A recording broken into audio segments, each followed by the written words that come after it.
Alguns seguidores do meu canal escolheram o livro Criando Prosperidade, de Deepak Chopra, e é deste livro que eu vou falar hoje.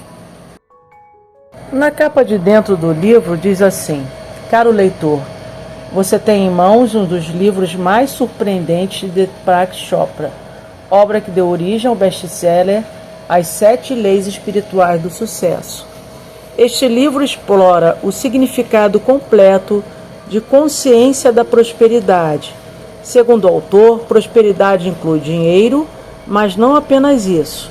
É a abundância, o fluxo, a generosidade no universo. Nestas páginas você vai encontrar o caminho que conduz à riqueza, seja ela material ou espiritual.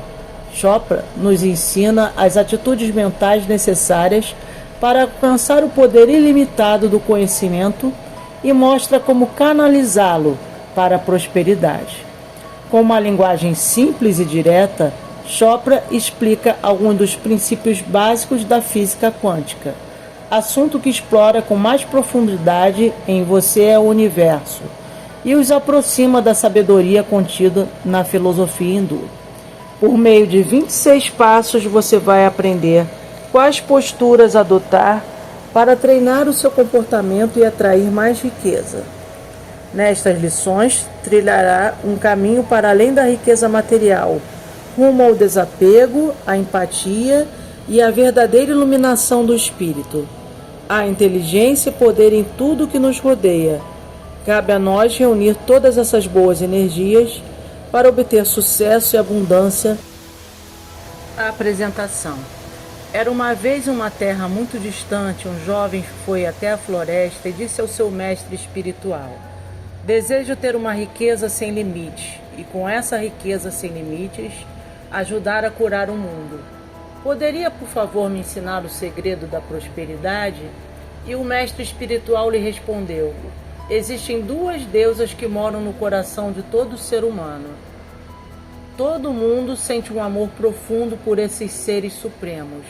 Mas vou lhe contar um segredo que você precisa saber. Embora você ame as 2 deusas, deve prestar mais atenção a uma delas. É a deusa da sabedoria. Seu nome é Saravasti. Procure por ela, ame-a e dê-lhe atenção.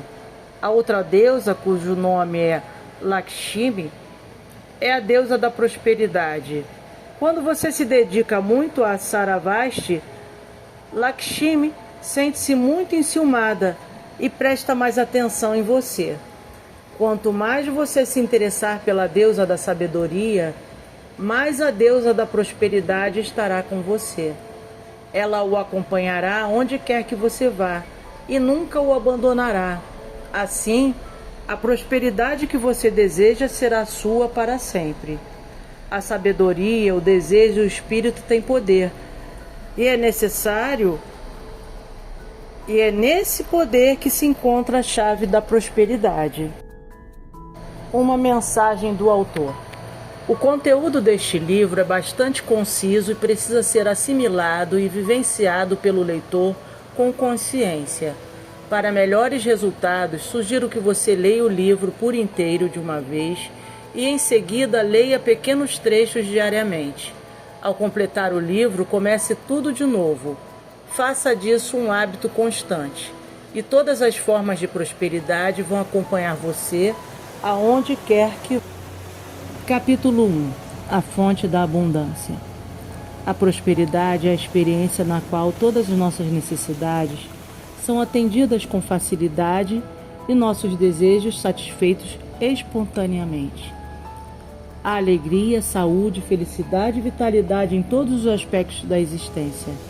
A prosperidade é uma realidade, e o objetivo deste livro é lançar luz sobre a natureza dessa realidade. Quando estamos enraizados nessa natureza, e também sabemos que essa mesma realidade é a nossa própria natureza, percebemos que conseguimos criar de tudo, pois toda a criação tem a mesma origem. Seja criando um aglomerado de nebulosas ou uma galáxia, seja uma floresta tropical ou o corpo humano, a natureza funciona do mesmo modo que a formação de um pensamento. Toda a criação material, tudo o que vemos, tocamos, ouvimos, provamos ou cheiramos é feito da mesma substância, e têm a mesma origem. O conhecimento empírico deste fato nos dá a capacidade de satisfazer nossas vontades, adquirir qualquer objeto desejado e vivenciar plenitude e felicidade em qualquer dimensão. Os princípios apresentados neste livro estão relacionados especificamente à criação de uma riqueza material sem limites, mas podem ser empregados para satisfazer qualquer desejo, pois são os mesmos princípios que a natureza usa ao criar uma realidade concreta com base na essência imaterial. Antes de tratarmos desses princípios, gostaria de detalhar o que a ciência, sobretudo a física, tem a dizer a respeito da natureza deste universo em que vivemos, da natureza do corpo humano, da natureza de nossa mente e da relação existente entre elas. De acordo com os teóricos da física quântica, todas as coisas materiais, sejam elas automóveis, o corpo humano ou notas de dinheiro, são compostas de átomos. Esses átomos são feitos de partículas subatômicas que, por sua vez, são variações de energia e informação em um imenso vácuo de energia e informação. Em outros livros e vídeos, eu explico em detalhes a natureza da realidade quântica. Resumidamente, a conclusão fundamental dos teóricos da física quântica é que a matéria-prima do mundo não é material. As coisas essenciais do universo são a não coisa. Toda a nossa tecnologia se baseia nesse fato, o que lança por terra as atuais crenças materialistas. Aparelho de fax, computador, rádio, televisão, toda essa tecnologia é possível porque os cientistas não mais acreditam que o átomo, unidade básica da matéria, seja um elemento sólido. O átomo não é sólido de modo algum. Ele é composto de uma hierarquia de estados de informação e energia em um vácuo de todos os estados possíveis de informação e energia. A diferença entre uma coisa material e outra, por exemplo, entre o átomo de chumbo e o átomo de ouro, não está no nível da matéria. As partículas subatômicas, como prótons, elétrons, quarks e bósons, que compõem um átomo de ouro ou chumbo, são exatamente as mesmas. Além disso, embora sejam denominadas partículas, elas não são elementos concretos, são impulsos de energia e informação. O que diferencia o ouro do chumbo são a organização e a quantidade desses impulsos de energia e informação.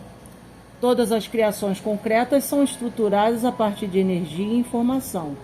Todas as ocorrências quânticas são principalmente flutuações de energia e informação. E esses impulsos de energia e informação são as não coisas que constituem tudo o que consideramos coisa ou matéria. Portanto, fica claro não apenas que a substância fundamental do universo é uma não coisa, mas também que é uma não. Achamos que o pensamento só acontece em nossa cabeça porque o experimentamos apenas como uma estrutura linguística, verbalmente elitista, que fala conosco em nosso idioma, às vezes com sotaque. Mas esses mesmos impulsos de energia e informação que vivenciamos como sendo pensamentos, esses mesmos impulsos são a matéria bruta do universo. A única diferença entre os pensamentos em minha cabeça e os pensamentos fora dela é que eu vivencio os pensamentos em minha cabeça em termos linguisticamente estruturados. Mas antes que um pensamento se torne verbal e seja experimentado como linguagem, ele não passa de uma intenção, ou seja, mais uma vez ele é um impulso de energia e informação. Em outras palavras, em um nível pré-verbal, toda a natureza fala a mesma linguagem. Somos todos corpos pensantes em um universo pensante. E da mesma forma que o pensamento se projeta como moléculas de nosso corpo, também esses mesmos impulsos de energia e informação se projetam como ocorrências de espaço-tempo em nosso ambiente. Por trás das peças visíveis do universo, além das miragens de moléculas, a ilusão ou maia da fisicalidade, existe uma matriz contínua e de inerente visibilidade feita de um vazio. Esse vazio invisível silenciosamente orquestra, instrui, orienta, governa e obriga a natureza a se exprimir com criatividade e abundância infinitas, e com uma precisão inabalável em uma miríade de desenhos, padrões e formas. As experiências de vida constituem um contínuo nesta ininterrupta matriz do vazio, nesse contínuo de corpo e ambiente. São nossas experiências de alegria e tristeza, de êxito e fracasso, de riqueza e pobreza. Todos esses eventos aparentemente ocorrem conosco, porém, num nível fundamental, somos nós que fazemos com que eles aconteçam. Os impulsos de energia e informação que criam nossas experiências se refletem em nossas atitudes em relação à vida, e essas atitudes são expressões de impulsos auto. Capítulo 2. Passos para uma vida de prosperidade. Afinal, quais são os estados de consciência, informação e energia que propiciam a abundância em nossa vida? Por uma questão de conveniência e facilidade, fiz uma lista de 26 passos em prol de uma vida de prosperidade. Por experiência própria, sei que não é necessário praticar conscientemente essas atitudes que vou descrever a seguir a fim de concretizar a abundância. Esforçar-se para adotar conscientemente certa atitude ou estado de espírito é desnecessário, além de gerar estresse e tensão. Basta que você saiba quais são esses passos e tenha consciência deles. Quanto maior for essa consciência, mais o conhecimento será assimilado por nossa mente. Desse modo, é mais provável que nossas atitudes e comportamentos se alterem espontaneamente, sem esforço algum de nossa parte. O poder de organização é inerente ao conhecimento. Basta apenas conhecer, ter consciência dos princípios. Esse conhecimento vai ser assimilado e metabolizado pelo nosso corpo, e o resultado virá de forma natural. O resultado não aparece de um dia para o outro, vai se manifestando gradualmente ao longo do tempo. Lendo essa lista uma vez por dia, você notará as mudanças acontecerem de modo espontâneo em sua vida e perceberá como a prosperidade e a riqueza surgirão com. Passo número 1.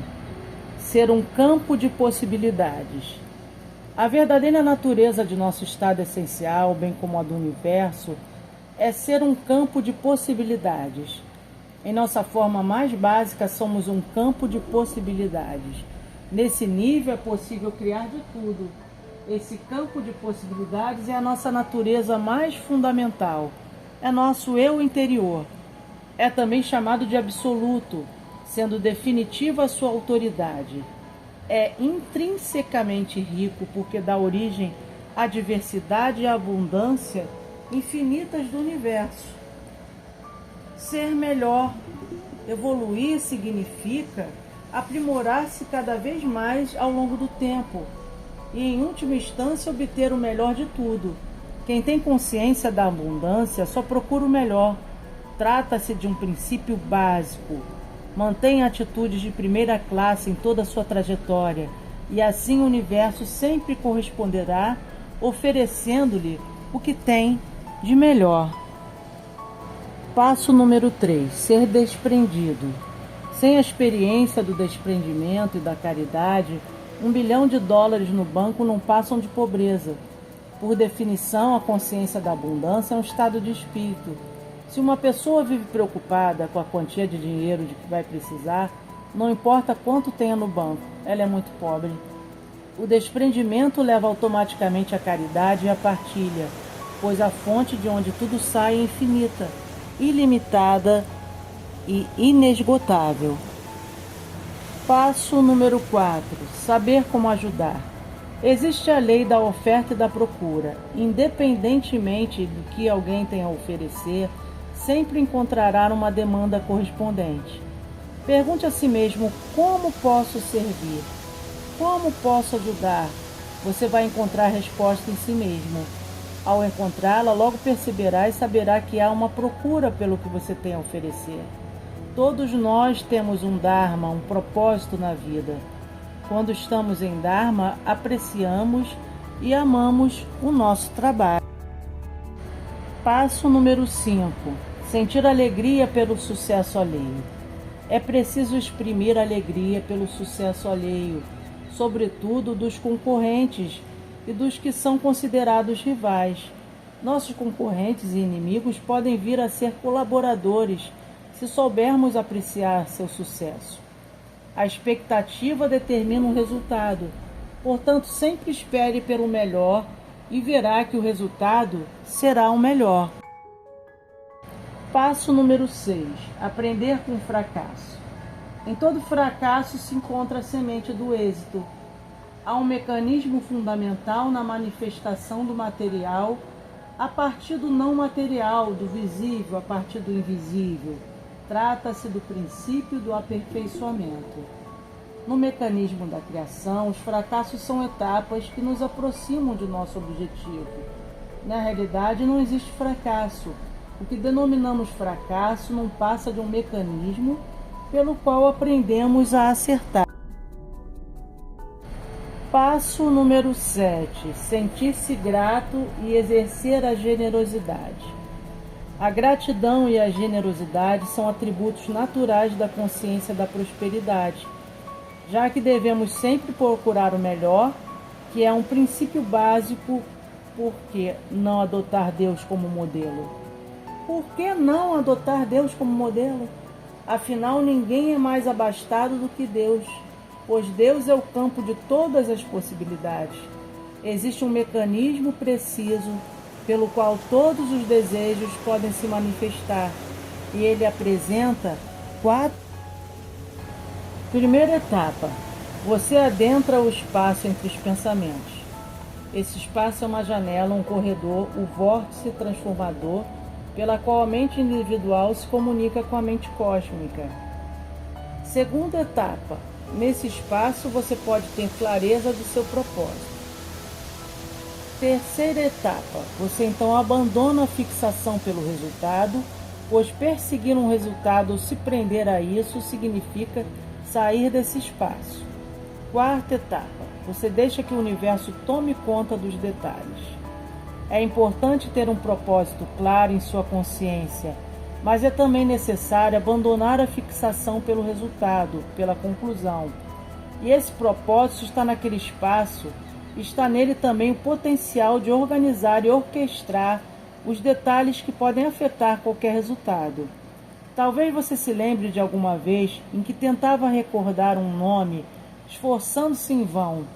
Por fim, você acabava abandonando a fixação pelo resultado e, um pouco depois, o tal nome surgia com nitidez em sua consciência. E esse é um mecanismo para satisfazer qualquer desejo. Enquanto você se esforçava para se lembrar do tal nome, sua mente permanecia muito agitada e confusa. Finalmente, por cansaço ou frustração, você se deixou levar e sua mente foi se acalmando. Talvez tenha se acalmado tanto que ficou até paralisada. Então você adentrou o espaço onde liberou o seu desejo, e ele logo foi atendido. É esse o verdadeiro significado de pedir e vos será concedido, ou batei e a porta será aberta para vós, de Mateus. Uma das maneiras mais simples de adentrar esse espaço entre pensamentos é com a meditação. Existem muitas formas de meditação e de prece. Passo 8. Ser feliz e propiciar a felicidade. Devemos levar felicidade a todo ser humano com quem entramos em contato. A vida evolui naturalmente no sentido da felicidade. Devemos sempre nos perguntar se o que estamos fazendo vai trazer a felicidade a nós e aos que nos cercam, pois a felicidade é o objetivo máximo. Quando queremos dinheiro, ou um bom relacionamento, ou um bom emprego, o que de fato estamos procurando é a felicidade. Nosso erro é não sair em busca da felicidade antes de tudo mais. Se assim fizéssemos, tudo viria na... Passo 9. Ser inflexível nas intenções. É grande o poder de uma intenção inflexível, ou seja, uma decisão firme que não seja abandonada. É preciso ser resoluto em seus propósitos, propósitos bem definidos que não sejam anulados por desejos nem interesses conflituosos. A fim de conquistar riqueza ou qualquer outra coisa no universo físico, Aliás, é preciso ter uma intenção e tomar a decisão de ir atrás do que você quer. Essa decisão deve ter firmeza de propósito e não se deixar abalar por nada. O universo então cuida dos detalhes, organizando e orquestrando as oportunidades. Você só precisa estar atento. Passo 10. Não julgar. Quando abandonamos a necessidade de sempre classificar as coisas em boas ou ruins, certas ou erradas, conseguimos um silêncio maior na consciência. O nosso diálogo interior consegue sossegar quando largamos o fardo do julgamento. Então fica mais fácil acessar aquele espaço entre pensamentos. Portanto, é importante se afastar das definições, rótulos, descrições, interpretações, avaliações, análises e julgamentos, pois é isso que perturba o nosso diálogo interno. Passo 11. Respeitar o conhecimento. O conhecimento tem um poder organizador que lhe é inerente. Qualquer tipo de conhecimento pode ser espontaneamente metabolizado e provocar mudanças na consciência, propiciando a criação de realidades diferentes. Por exemplo, se você se familiarizar com o conhecimento disponível neste livro, as condições para a abundância e a prosperidade serão criadas espontaneamente. Passo 12. Amar. Ame a si mesmo, ame seus clientes, ame sua família, ame todo mundo, ame o mundo. Não há poder mais forte do que o do amor. Além disso, adote um estilo requintado, pois o requinte é o nosso estado natural. Adotar o requinte como estilo de vida é um pré-requisito para o livre fluxo da abundância. Passo 13. Ganhar dinheiro e estimular as pessoas. Ajudar as pessoas a ganhar dinheiro e a satisfazer seus desejos é uma maneira infalível de garantir que você também ganhará dinheiro, além de realizar os próprios sonhos com mais facilidade. A melhor forma de estimular as pessoas a ajudar você na realização dos seus objetivos é antes ajudá-las a cumprir os objetivos delas. Passo 14. Dizer não à negatividade. O meu amigo Wayne Dyer, famoso escritor de livros de autoajuda, me ensinou uma técnica simples para combater a negatividade. Sempre que um pensamento negativo lhe vem à mente, Dyer diz: próximo, e segue em frente. Dizer não à negatividade também significa não ficar perto de gente negativa. Gente negativa suga sua energia. Procure se cercar de amor e afeto e não permita que a negatividade se desenvolva ao seu redor. Passo 15. Conviver com valores diferentes.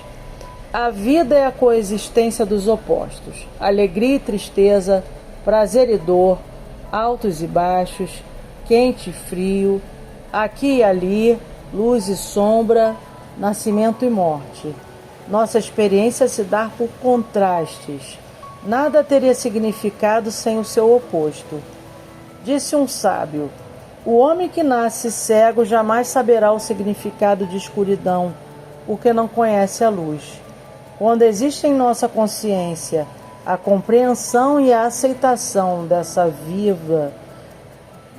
viva coexistência de valores opostos, nos tornamos pouco a pouco mais tolerantes. O vencedor e o derrotado são considerados apenas dois polos do mesmo ser. A tolerância acalma o diálogo interior e, mais uma vez, isso abre as portas da criatividade. O contato com qualquer ser humano é uma oportunidade de crescimento e de satisfação do desejo. Basta estar atento às oportunidades por meio do aprimoramento da consciência. A comunicação aberta e franca abre os canais que propiciam a concretização. Passo 16. Ter propósito na vida. Estamos neste mundo com um propósito. Depende de nós descobrir no que ele consiste. Quando sabemos qual é esse propósito, tal entendimento leva à consciência de que temos o potencial adequado. Devemos ter a capacidade de manifestar o nosso propósito em termos bem simples. Por exemplo, o meu propósito na vida é a cura, é levar a felicidade e a paz às pessoas com quem entro em contato. Ao entender qual é o nosso propósito, abrimos-nos para um campo de potencialidade pura, pois a semente e o mecanismo para satisfazê-lo são inerentes ao nosso desejo. A sabedoria védica afirma: sou o potencial imensurável de tudo que foi, é e será, e meus desejos são como sementes no solo. Estão esperando a estação certa para então se manifestar espontaneamente na forma de flores lindas, árvores frondosas, jardins encantadores e florestas majestosas. Passo 17. Questionar sempre. Questione dogma, ideologia, autoridade. Só será possível sair do estado de hipnose dos condicionamentos sociais se questionarmos o que as pessoas tomam como certo, o que tomam como verdades. Passo 18. Saber dar e receber. Saiba que receber é tão necessário quanto dar. Saber receber com elegância é uma expressão da dignidade do ofertar. Quem não consegue receber também não consegue dar. Dar e receber são aspectos diferentes do fluxo de energia do universo. A atitude de dar e receber não precisa se expressar em termos materiais. Ser amável ao receber um elogio, ou admiração, ou respeito de alguém, também demonstra a capacidade de oferecer o mesmo às pessoas. A ausência de gentileza, respeito, modos ou admiração cria um estado de pobreza que independe do dinheiro que se tenha no banco. Passo 19. Fazer o dinheiro circular. O dinheiro é como o sangue, deve fluir. Acumular dinheiro e se apegar a ele é como juntar lixo. Para aumentar, ele deve fluir. Caso contrário, assim como os coágulos de sangue, o dinheiro pode ser prejudicial. O dinheiro é uma energia que usamos em troca dos serviços que oferecemos ao universo. Para que ele continue fluindo em nossa direção, é preciso fazê-lo circular sempre. Adicionalmente, lembremos ainda do dízimo, ou seja, da doação incondicional e sem obrigações de certa parte de sua renda. Ao doar, você cria um vazio que ajuda a atrair mais ainda que você doou. Como disse o escritor Ralph Waldo Emerson, sem o coração generoso, a riqueza é uma... Passo 20. Transcender os limites. A minha experiência pessoal me diz que sem transcendência não há beleza na vida. Para uma vida plena é preciso ultrapassar limites. Como disse o poeta Sufi Rumi, existe um campo que fica além das ideias de certo e errado. Nós nos encontraremos lá. Acho que minha experiência de transcendência pela prática de meditação me dá uma estabilidade interior e uma quietude que não se deixam abalar por nenhuma atividade. Essa quietude permanece comigo sempre, de modo que nenhuma experiência externa consegue obscurecer a consciência e a vivência do meu eu interior. Lembremos também que a consciência deve ser atemporal e não temporal. A consciência temporal acontece quando renunciamos ao eu interior em favor da autoimagem. Essa autoimagem é a máscara social, a aparência atrás da qual nos escondemos.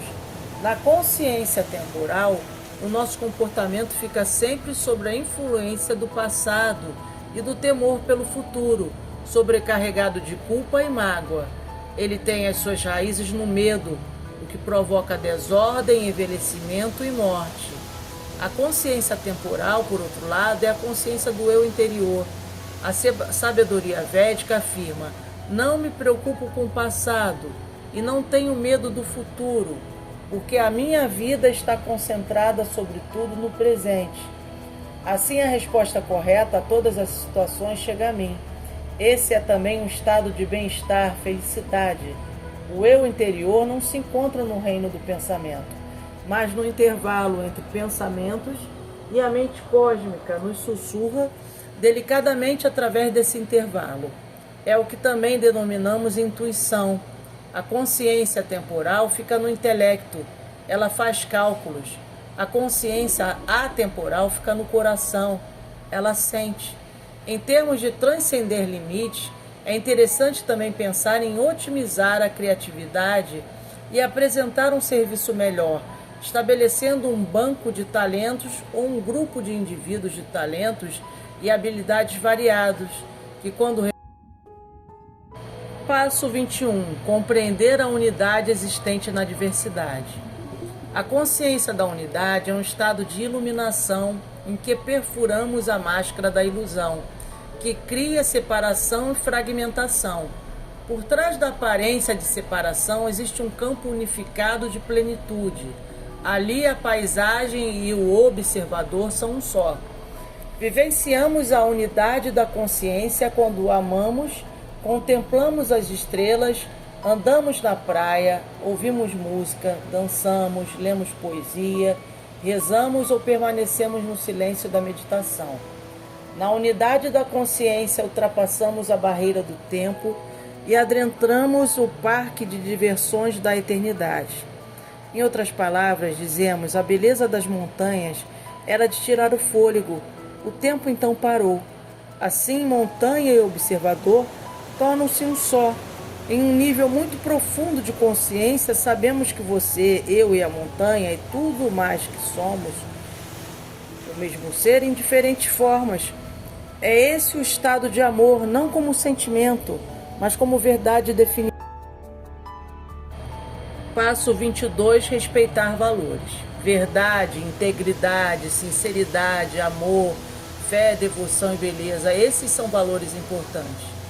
Disse o grande poeta indiano Rabindranath Tagore, eu acho que é isso. Quando sentimos a beleza, sabemos que é uma verdade.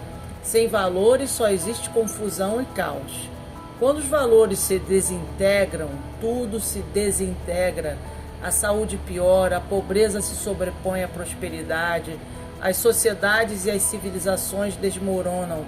Quando prestamos atenção a esses valores que a sociedade sempre considerou sagrados, a ordem surge do meio do caos, fortalecendo em nós um campo de pura potencialidade, capaz de criar tudo o que quisermos.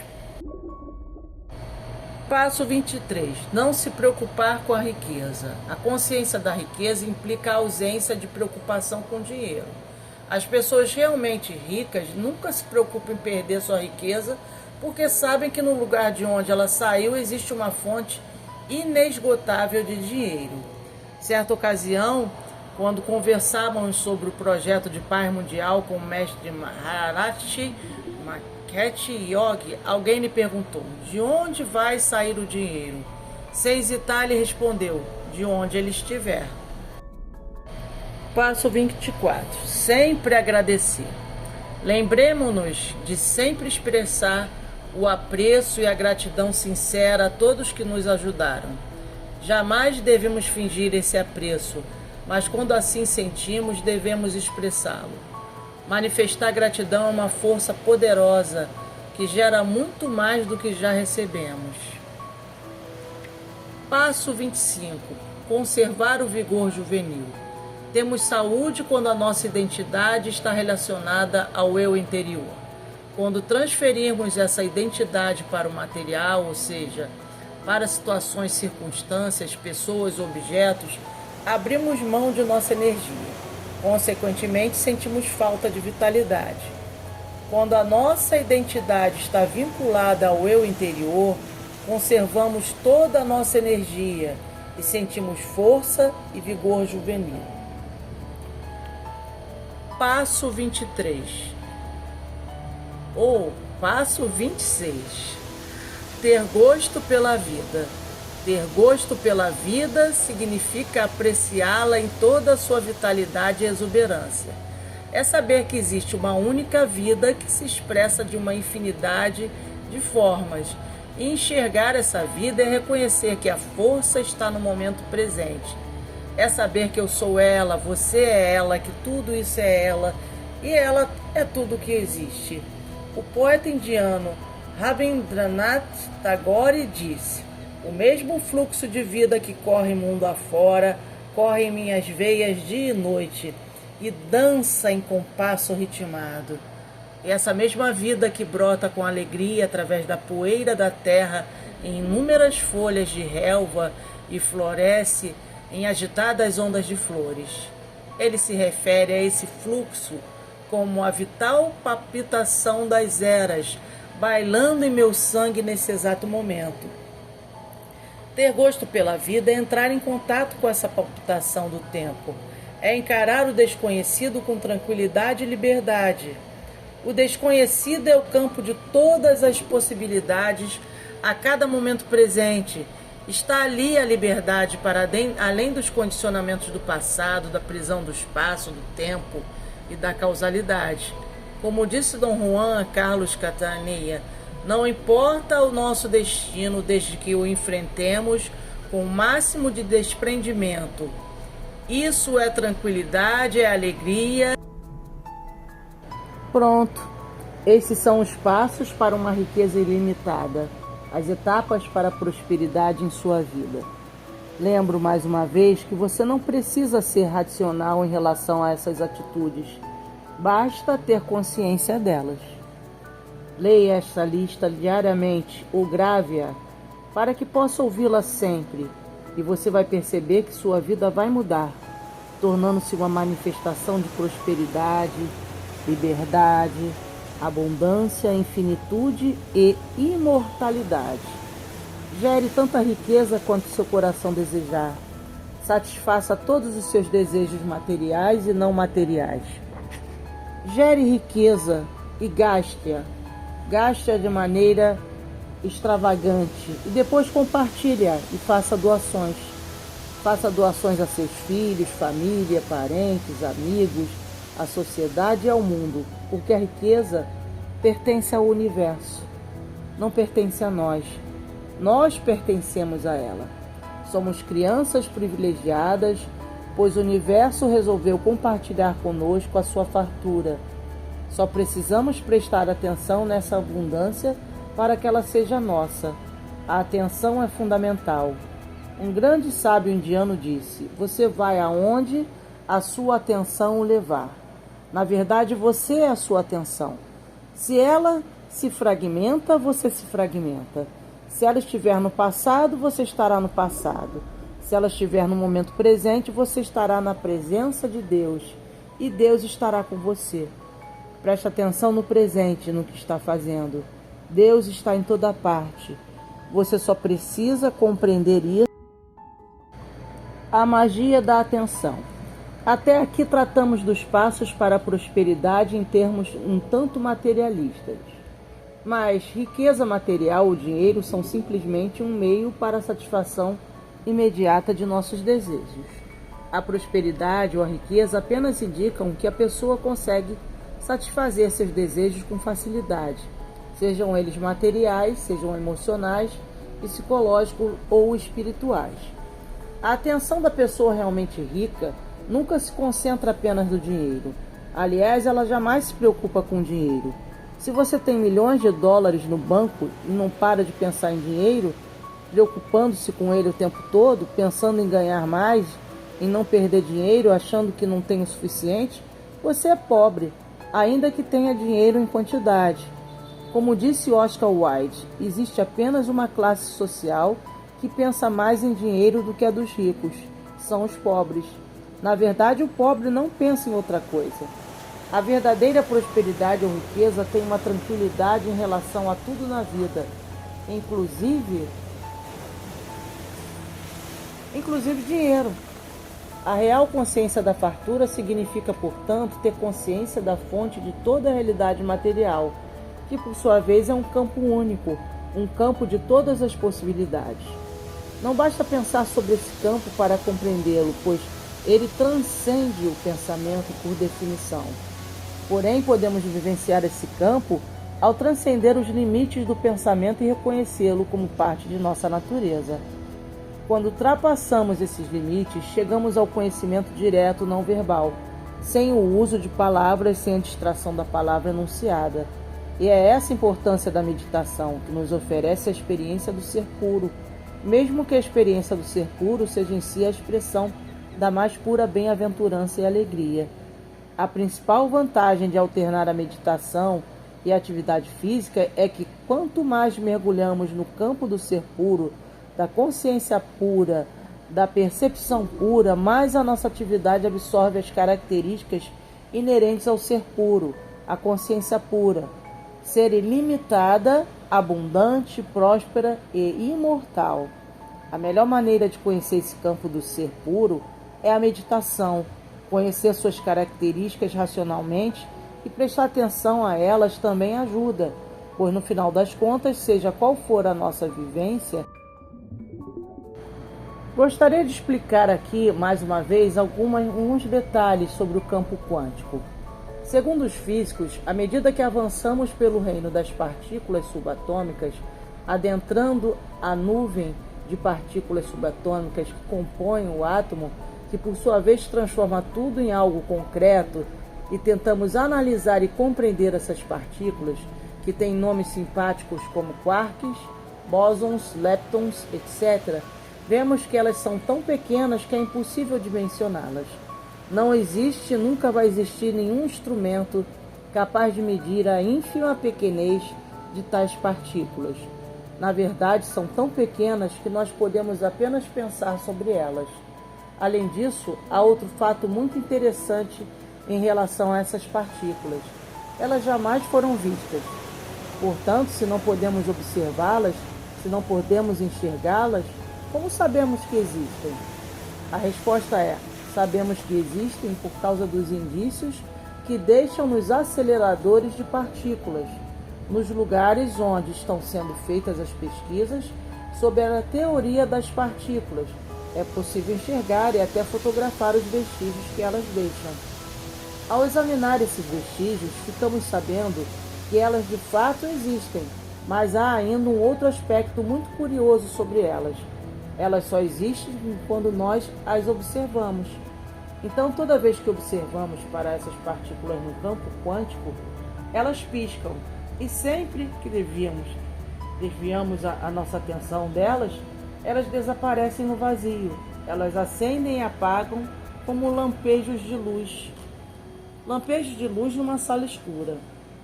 Imaginemos uma sala escura infinita, um espaço sem limites, e as partículas que existem em um piscar. Quando voltamos a nossa atenção a esse campo, a existência delas se evidencia. Quando não estamos prestando atenção a esse campo, elas passam a ser apenas uma amplitude de probabilidade nesse campo de possibilidades. Cada partícula é ao mesmo tempo uma onda, e assim é até o momento da observação. Uma onda não fica restrita a nenhuma localização no espaço nem no tempo. A onda é algo difuso, por isso é considerado uma amplitude de probabilidade num campo de possibilidades. Ela define a probabilidade estatística de se encontrar uma partícula em certo lugar no tempo de observação, o que significa tempo de atenção. É a atenção que transforma essa amplitude de probabilidade, a onda, a probabilidade estatística, em uma função de tempo, que é uma medida possível. A atenção pega essa amplitude de probabilidade e a traz para a existência concreta pelo simples ato de observação, e esse ato é naturalmente a nossa atenção. Então a partícula é de fato criada por você e por mim por meio do ato de observação. Antes que a partícula fosse observada, ela era apenas uma possibilidade matemática, uma probabilidade. A magia da atenção. Antes da observação, onda distribuída no espaço e no tempo, amplitude de possibilidade, probabilidade, material não localizado no reino da mente. No momento da observação, partícula, evento no espaço-tempo localizado no reino da matéria. Observe a magia que há nisso. É a qualidade de nossa atenção que traz uma amplitude de probabilidade para o campo das infinitas possibilidades da existência material. Na verdade, toda a criação material nada mais é do que o eu interior, vivenciando a si mesmo por meio de diferentes qualidades de atenção que oferece a si mesmo. Se nossa atenção é fragmentada, também somos fragmentados. Se nossa atenção é plena, somos plenos. A sabedoria védica diz: preste atenção no que existe, enxergue a sua plenitude a cada momento. Deus está em todo lugar, você só precisa dar atenção a isso conscientemente.